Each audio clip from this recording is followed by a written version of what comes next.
नमस्कार। मैं हूं प्रेम कुमार। प्रणाम इंडिया में आपका बहुत बहुत स्वागत है। हरियाणा में तस्वीर साफ हो चली है। चुनाव प्रचार खत्म हो गया है और जो मोटे तौर पर बात सबको समझ में आ रही है वो ये कि बीजेपी हाफ हो रही है। तस्वीर साफ कि बीजेपी हाफ और चोटी पर पहुंच गया है कांग्रेस का ग्राफ।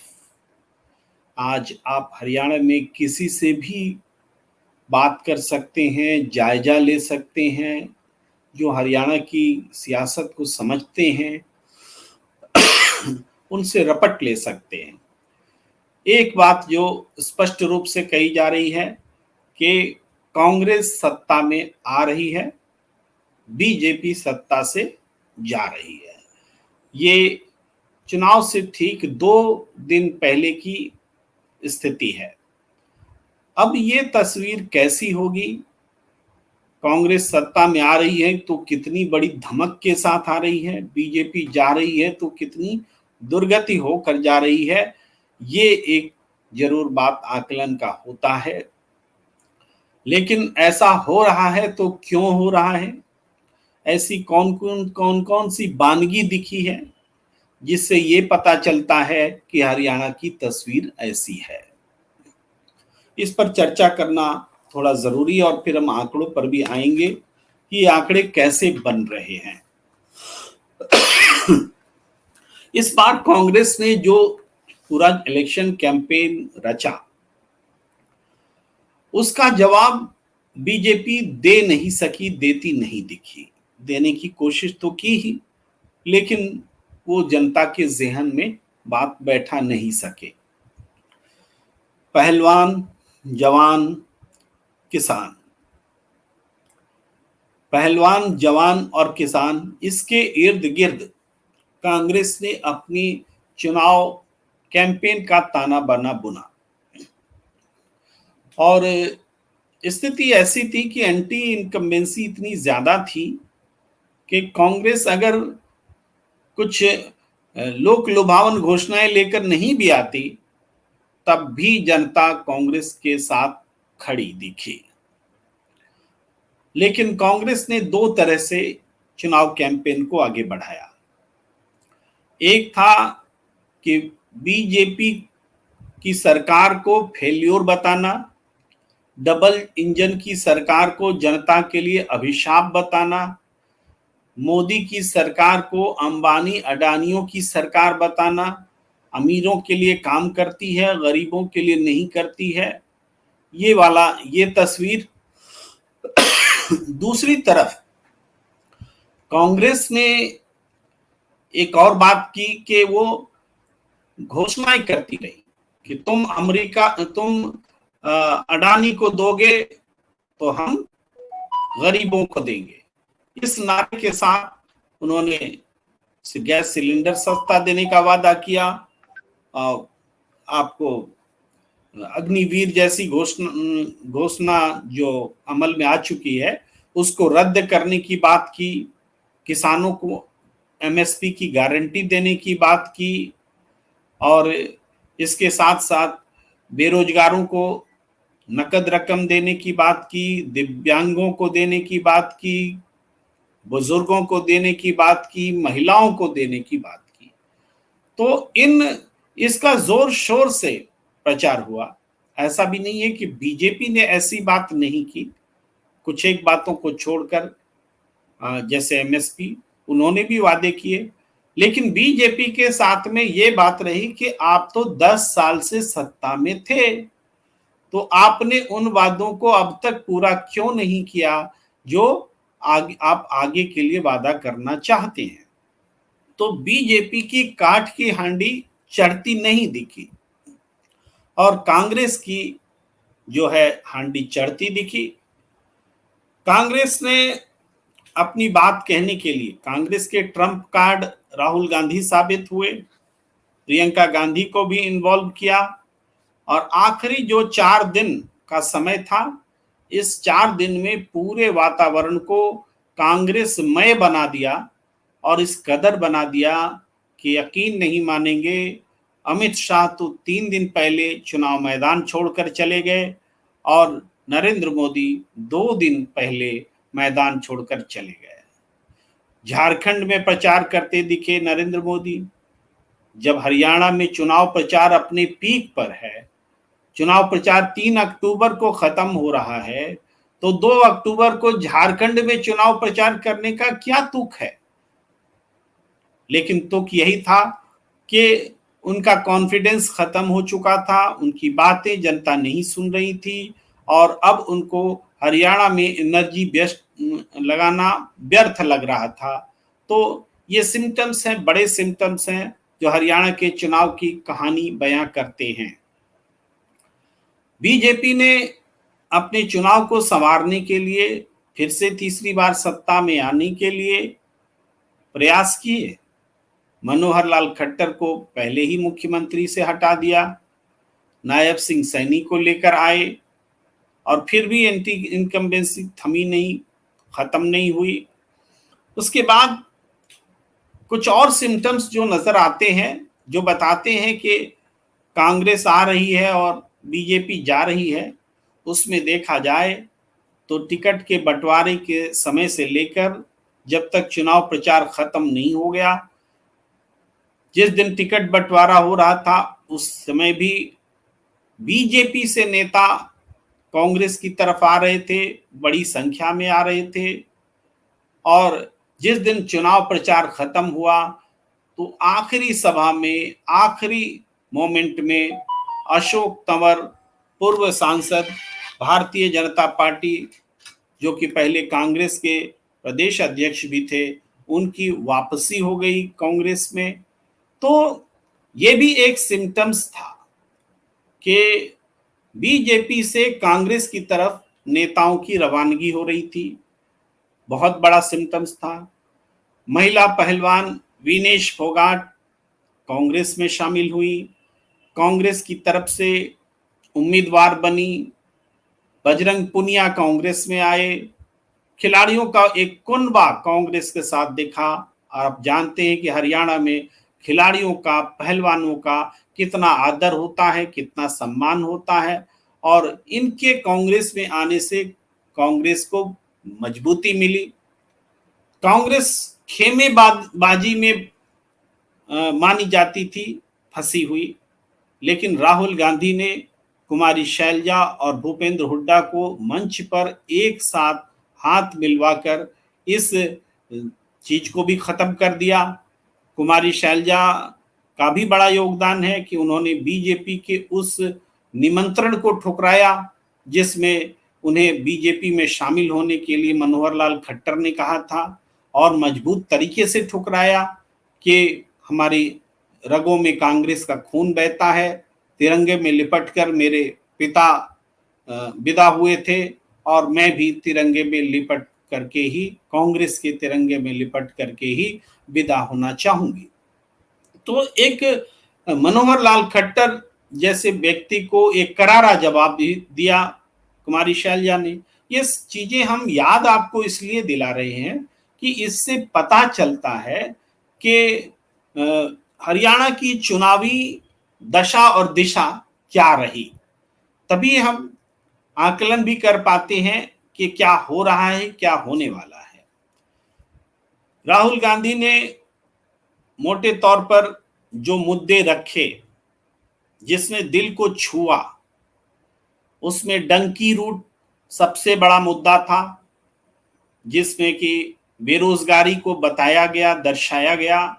हरियाणा बेरोजगारी में नंबर 1 है, ये किसको नहीं पता था, लेकिन हरियाणा बेरोजगारी में नंबर 1 है। हरियाणा के लोगों को एहसास कराने का काम राहुल गांधी ने किया और डंकी रूट की घटना को सबके सामने लाया। हरियाणा की जनता उस चीज को महसूस कर रही थी, लेकिन वो इंडिविजुअल लेवल पर महसूस कर रही थी। राहुल गांधी ने सामूहिक तौर पर इस बेरोजगारी का हरियाणा की जनता को एहसास कराया। सिर्फ एहसास ही नहीं कराया, उन्होंने बताया कि इस बेरोजगारी का कारण डबल इंजन की सरकार है, मोदी की सरकार है, जो आम लोगों के हित में काम नहीं करती और वो काम करती है केवल अंबानी, अडानी और 20 से 25 अमीर घरानों के लिए। ये बात जनता के मन में घर कर गई। हरियाणा की ग्रामीण परिवेश की महिलाएं भी ये कहती हुई अब मिल जाती हैं कि मोदी जी तो अमीरों के लिए काम करते हैं, वो तो अडानी के लिए काम करते हैं। और ये बात जनमानस में बिठाने का काम राहुल गांधी ने बहुत सफलतापूर्वक किया। ये इस चुनाव की उनकी उपलब्धि तो है ही, और देश में भी उनकी राजनीति की उपलब्धि कही जाएगी, क्योंकि ये इम्पैक्ट सिर्फ हरियाणा पे नहीं पड़ा है, ये इम्पैक्ट पूरे देश में पड़ा है। राहुल गांधी ने जलेबी वाली कहानी से पूरी तरह से कारोबारियों के दर्द को सामने लाया, नए तरीके से लाया, और बीजेपी के लोग मजाक उड़ाते दिखे कि जलेबी की कहीं फैक्ट्री होती है, जलेबी में कहीं 1000, 10,000 और 20,000 लोग काम करते हैं जलेबी बनाने में। इस तरह से मजाक उड़ाया। लेकिन राहुल गांधी ने ये बताया कि जो ब्रांडेड मिठाइयां हैं उसका निर्यात हो सकता है। ऐसा है नहीं है कि नहीं हो रहा है, मुंबई से होता है, विदेशों में होता है, जलेबी भी निर्यात होता है। इसलिए हंसने वाले ना हंसे कि जलेबी निर्यात नहीं होता है, और ये पेरिशेबल है, नष्ट होने योग्य है। ये टिकाऊ भी होता है, लंबे समय तक मिठाई जैसे रख करके बेची जाती है वैसे जलेबी भी बेची जाती है, अब बेची जा रही है। राहुल गांधी ने बताया कि इतना स्वादिष्ट जलेबी जो मैं खा रहा हूं, मैं अपनी बहन को भी खिला रहा हूं, उनके लिए भी ले रहा हूं, मैंने उनको मैसेज किया है। इस तरह से इमोशनल ग्राउंड पर उन्होंने ये बताया कि ये जलेबी पूरा देश खा सकता है, दुनिया खा सकती है, लेकिन इनको लोन देगा कौन इतना बड़ा कारोबार खड़ा करने के लिए, क्योंकि लोन पर तो अंबानियों अडानियों का अधिकार है, आम लोगों को लोन नहीं मिलते। राहुल गांधी ने बताने की कोशिश की कि देश में छोटे कारोबारियों पर जुल्म बढ़ता गया है। नोटबंदी के बाद गलत जीएसटी आई और उसके बाद कारोबारियों की कमर टूट गई। लोग 35-35 लाख रुपए लेकर विदेश जा रहे थे और डंकी रूट से जा रहे थे। उस 35 लाख रुपए से यहां भी कारोबार हो सकता था, लेकिन आम लोगों का विश्वास खत्म हो गया कि उन पैसों से यहां कारोबार हो सकता है। तो कर्ज लेकर और साहूकार से कर्ज लेकर जमीन बेचकर विदेश जाने वाले युवाओं का दर्द उन्होंने रखा। इसके अलावा संविधान बचाओ के परिप्रेक्ष्य में भी उन्होंने लंबी चौड़ी दलील जारी रखी, और उसका भी सार यही था कि संविधान बचाने का मतलब क्या है। आम लोगों के अधिकारों की रक्षा करना, सबको समान अवसर मिले। ऐसा कैसे हो सकता है कि अमीरों को लोन मिले और किसानों को लोन न मिले, अमीरों के लोन माफ हो और किसानों के लोन माफ ना हो? अगर ऐसा होता है तो इस संविधान पर हमला है।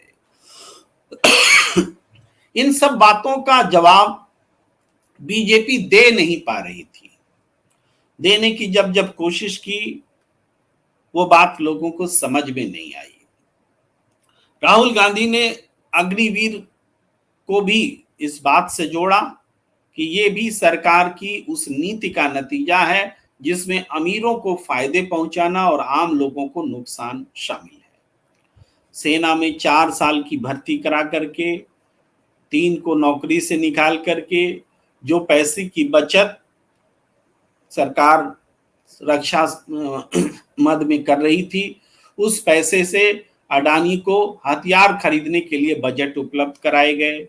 वो हथियार जो वो कभी बना नहीं सकता, बनाता नहीं, जो इजराइल में बने हुए हथियार को केवल अपनी ब्रांडिंग करके बेच देता है। तो अकूत मुनाफा कमाने का एक रूट जो है मोदी ने अडानी को दिया, और किसकी कीमत पर?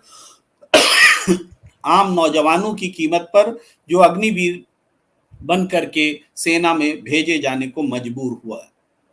बहुत सारे लोगों ने तो सेना में नौकरी के सपने छोड़ दिए।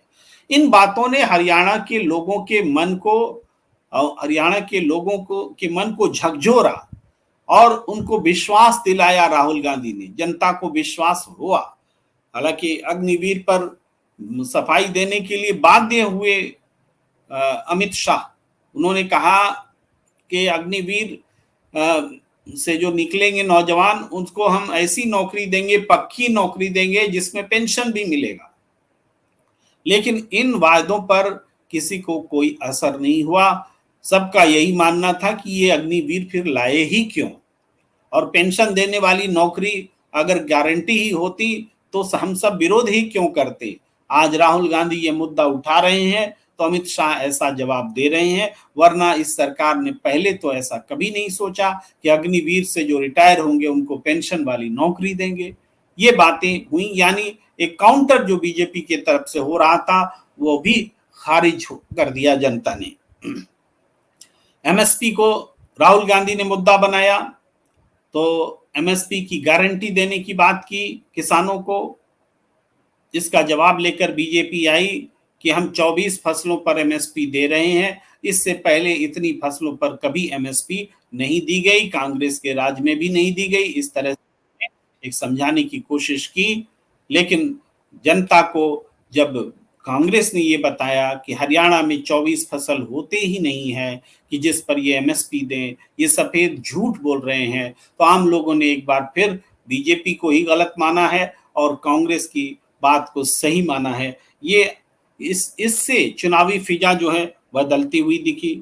महिला पहलवान की लड़ाई लड़ने वाली विनेश फोगाट, उन्होंने जो जो खुलासे किए, जो बातें कही कि नरेंद्र मोदी जी ने उनको फोन किया था और सोशल मीडिया में बातचीत प्रसारित करने के लिए हमसे बातचीत की अनुमति मांगी थी, लेकिन विनेश फोगाट ने बताया कि हमने ये अनुमति देने से इनकार कर दिया क्योंकि हम अपनी भावनाओं का सार्वजनिक प्रदर्शन करना नहीं चाहते थे। इस तरीके से विनेश फोगाट ने एक तरह से नरेंद्र मोदी की ओछी मानसिकता को उजागर कर दिया कि वो बात तभी करेंगे जब उसका सोशल मीडिया में प्रसारण होगा। विनेश फोगाट ने यह भी कहा कि ये प्रियंका गांधी ही हैं जिनकी वजह से हम ओलंपिक खेल पाए, वरना हम तो देश छोड़ने की बात थे, लेकिन प्रियंका गांधी ने अपने अनुभव साझा करके हमारे दुख को बांटा और हमें प्रेरित किया और हम ओलंपिक खेल पाए। तो ये एक तरह से कांग्रेस के प्रति अनुराग और बीजेपी के प्रति गुस्सा पैदा करने वाला उदाहरण बनकर के विनेश फोगाट सामने आई। इसके अलावा हम देखें तो जो एंटी इनकम्बेंसी बीजेपी के लिए दिखी, उसका सामना करने के लिए बीजेपी कोई जवाब लेकर आती नहीं दिख सकी। राहुल गांधी ने परिवार आइडेंटिटी कार्ड का मुद्दा उठाया, प्रियंका गांधी ने भी उठाया, इसके कारण जनता को होती रही परेशानियों का जिक्र किया और इन जनता को परेशानी में क्यों भेजा गया, तो अमीरों को फायदा पहुंचाने के लिए।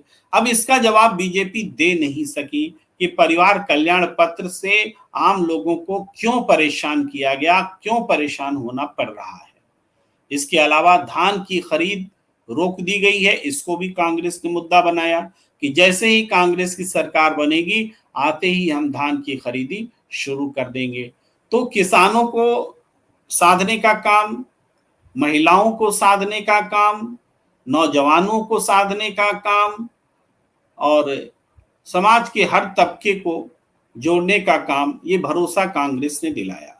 इसके अलावा राहुल गांधी ने बार बार ये स्पष्ट किया कि जब हमारी सरकार बनेगी तो ये एक की नहीं 36 बिरादरी की सरकार होगी। ऐसा इसका एक नहीं कहा जाने वाला पक्ष ये था कि अगर हुड्डा के नेतृत्व में सरकार बनती है या भूपेंद्र हुड्डा जाटों के नेता हैं तो कोई ये ना समझे कि केवल जाट की सरकार बनेगी। वो बिना कहे हुए ये कह रहे थे कि जब कांग्रेस की सरकार आएगी तो दलितों को भी जगह मिलेगी, जाटों को भी जगह मिलेगी, दूसरी बिरादरी को भी जगह मिलेगी। और यही दर्शाने के लिए हर सभा में कुमारी शैलजा और भूपेंद्र हुड्डा को वो साथ में ले जा रहे थे, दिखा रहे थे, हाथ मिलवा रहे थे, बता रहे थे। अब मैं आपके सामने एक तस्वीर रखना चाहता हूं। ये तस्वीर आप देखेंगे, एक आकलन है 24 घंटे बल्कि चुनाव प्रचार खत्म होने के बाद, यानी 48 घंटे पहले का ये आकलन जो पत्रकारों ने रखा है, दैनिक भास्कर में रखा है कि पोलिंग से 48 घंटे पहले कौन कितनी सीटों पर मजबूत। तो इसमें एक बात कही गई कि 1.5 दर्जन सीटें यानी 18 सीटें ऐसी हैं जहां कांटे की टक्कर है। तो 18 सीटों को अगर हम छोड़ देते हैं तो बच जाती है 72 सीटें। 72 सीटों में आप देखेंगे जो रेंज दिया हुआ है कांग्रेस के लिए 40 से 50 की सीटें, जिसमें न्यूनतम 40 सीटें पक्की हैं। बीजेपी की 22 से 32 सीटें, जिसमें बीजेपी की 22 सीटें पक्की हैं। इनेलो की 1 से 5 सीटें जिसमें 1 पक्की हैं। निर्दलीय की 4 से 9 सीटें जिसमें 4 पक्की हैं। आपकी 0 से 1 सीट जिसमें 0 पक्की है। एक मिल भी सकता है, नहीं भी मिल सकता है। जेजेपी एएसपी को भी उसी तरह से 0 से 1 सीटें। अब इस रेंज को अगर समझते हैं तो रेंज में जो 10 सीटें कांग्रेस के पास में और 10 सीटें बीजेपी के पास में रेंज है 40 से 50 और 22 से 32। तो ये रेंज कॉमन, अगर इस कॉमन रेंज को आप 50-50 बांट लीजिए या कांग्रेस के पक्ष में रुझान है तो 60-40 बांट लीजिए तो 6 सीटें कांग्रेस जीत सकती है, 4 सीटें बीजेपी। तो इस तरह से ये न्यूनतम रेंज जो है 40 से 46 कांग्रेस के पास आ जाता है और अधिकतम रेंज 56 चला जाता है। उसी तरीके से बीजेपी के पास में 28 24 22 4 26 रेंज जाता है और 32 4 36 जाता है। तो ये इस तरह से आप रेंज को भी समझ सकते हैं। बाकी जो अदर्स हैं, अदर्स में आप देखेंगे कि इनेलो और बीएसपी के गठबंधन का मुकाबला बीजेपी से न होकर के कांग्रेस से है। तो यहाँ 4 सीटें हैं और इनेलो को 1 से 5 सीटें दिखाई गई हैं। तो इसमें 4 में से 3 सीटें तक कांग्रेस जीत सकती हैं। तो आप इधर अगर जोड़ लें, पहले हमने 6 बताया बीजेपी से जीत सकती है कांग्रेस, इनेलो और बीएसपी से 3 सीटें कांग्रेस जीत सकती है, यानी 6 3 9 सीट। निर्दलीय में 4 से 9 सीटें हैं, यहाँ कांग्रेस के लिए 5 सीटें जीतने की गुंजाइश है, तो 9 5 14 होते हैं। आपसे ये सीट बीजेपी को भले जा सकती है, कांग्रेस को नहीं आएगी, तो ये बीजेपी के खाते में रखते हैं। और जेजेपी एएसपी से अगर मिलती है तो कांग्रेस को मिलती है। इस तरह एक और सीट कांग्रेस के खाते में जाती है। यानी शुरू से देखें तो बीजेपी से 6, इनेलो बीएसपी से 3, 6 3 9, निर्दलीय से 5, 9 5 14 और एक और सीट जेजेपीएसपी से एक 15 सीट का रेंज और ऐसा दिखता है जहां कांग्रेस अपने 40 के आंकड़े में जोड़ सकती है। तो कांग्रेस को यहाँ 55 सीटें हमारे हिसाब से, मेरे हिसाब से, या क्योंकि कई सीटों पर इसमें आंकड़ा नहीं बताया गया है, तो उसका अगर हम एक अंदाजा लगाते हैं तो 55 सीटें कांग्रेस को स्पष्ट मिलती हुई दिख रही हैं और बीजेपी को 23 से लेकर 33 सीटें तक मिल जा सकती है, बल्कि 36 तक भी मिल जा सकती है अगर बहुत परफॉर्मेंस बढ़िया हुआ। लेकिन चूंकि इस पूरे चुनाव में एक बात जो देखने को मिली है वो ये है कि चुनाव का रुख कांग्रेस की ओर है, इसलिए बीजेपी को अपर लिमिट सीट मिलेगी इसके आसार कम है। अगर उसमें 22 से 32 बताया गया है तो बीजेपी को 22 से 24 हो सकता है, 32 से 34 होना बहुत मुश्किल है, क्योंकि बीजेपी टुवर्ड्स रिड्यूसिंग फिगर्स जा रही है, घटते हुए आंकड़ों की ओर जा रही है और कांग्रेस के पक्ष में एक तेजी से उठाव है, ग्राफ का चढ़ाव है, चोटी पर कांग्रेस का ग्राफ है। और तो मोटे तौर पर हम ये मान रहे हैं कि बीजेपी को पिछले चुनाव में 40 सीटें मिली थी और इस चुनाव में बीजेपी हाफ होती नजर आ रही है, यानी 20 के आसपास का आंकड़ा अभी चुनाव के 48 घंटे पहले तक स्पष्ट रूप से दिख रहा है और कांग्रेस को 50 55 60 उसके आगे क्या सुधार होता है, सबके अपने अपने दावे हैं, हम कोई ऐसा दावा करना नहीं चाहते। लेकिन इसको वोटों के प्रतिशत के टर्म में भी देखें तो विधानसभा चुनाव में लगातार कांग्रेस का प्रतिशत वोट का बढ़ा है, लोकसभा चुनाव में कांग्रेस के साथ का गठबंधन बीजेपी को मिले वोटों से ज्यादा वोट लेकर आया था। तो इस तरह से लोकसभा चुनाव से खराब प्रदर्शन बीजेपी का होता है और बहुत ज्यादा खराब होता है, लगभग 10-12% कम वोट बीजेपी को आते हैं। तो अगर 44% वोट बीजेपी को लोकसभा चुनाव में मिले और विधानसभा में अगर 32% वोट तक वो आ गिरती है तो चुनाव एक तरफा कांग्रेस के पक्ष में जाता दिखेगा। और वैसी स्थिति में ये जो आंकड़ेबाजी है जिसकी जो हम अभी कर रहे थे, ये आंकड़ेबाजी फेल हो जाती है, फिर जनता का एक तरफा रुझान आपको देखने को मिल सकता है। तो एक संक्षेप में इस बातचीत को अगर हम समाप्त करें तो यही है कि हरियाणा में तस्वीर साफ है, बीजेपी जा रही है और कांग्रेस आ रही है। बीजेपी हाफ हो रही है और चोटी पर कांग्रेस का ग्राफ बढ़ता दिख रहा है। इस बातचीत को, इस चर्चा को यहीं पर विराम देने का वक्त। अगर आपने हमारा यूट्यूब चैनल, आपका अपना यूट्यूब चैनल आपने सब्सक्राइब नहीं किया है, लाइक शेयर नहीं किया है तो प्लीज कीजिए और ज्वाइन का बटन भी दबाइए अगर यहाँ जुड़ना आपको अच्छा लगता है। हमें दीजिए इजाजत। नमस्कार, धन्यवाद।